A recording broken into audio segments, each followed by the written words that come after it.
Dəfələrlə Azərbaycan və Ermənistan münasibətlərinin normallaşması və sülh masasında müzakirə aparmaq üçün bir araya gəlsə də, Avropadakı bəzi qüvvələr bu məsələyə müdaxilə etməyəcək göstərir.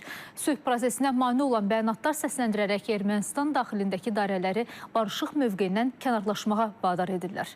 Ermənistanı daim qarşılıqlıq içində saxlamaya çalışan qüvvələrdən Rüstəm Mikayılzadə danışacaq.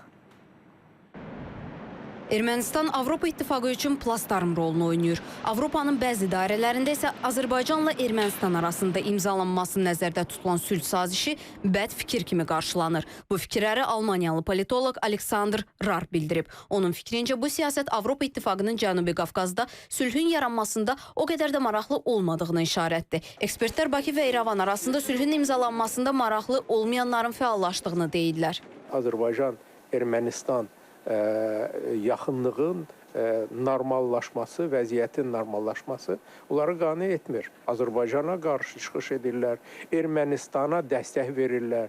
O deməkdir ki, burada yeni bir qarşıdurma yaratmaq istəyirlər və yeni bir deməli münaqişə alovlansın və onların bura təzyiqi güclənsin və bunu idarə etməyə bunların imkanları genişlənsin.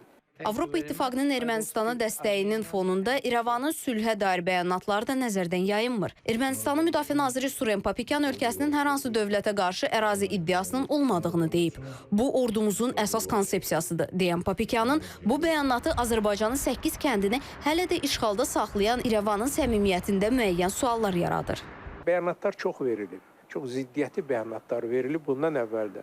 Əgər bu həqiqətən onlar maraqlıdırlar ki, burada sülh yaransın, vəziyyət normallaşsın və həmin o saziş Azərbaycan Ermənistanla saziş imzalansınsa, etsinlər, konkret addımlar atılsın, referendum keçirilsin və həmin o əsas sənədlərdən ərazi iddialar aradan götürülsün. Ekspertlərin fikrincə Avropa İttifaqı Ermənistanı zərbə məkanına çevirmək istəyir, lakin bu proses o qədər də asan olmayacaq. Çünki İrəvan hələ də bir çox sahədə Rusiyadan asılıdır. Moskva isə baş verənləri sükutla qarşılamayacaq.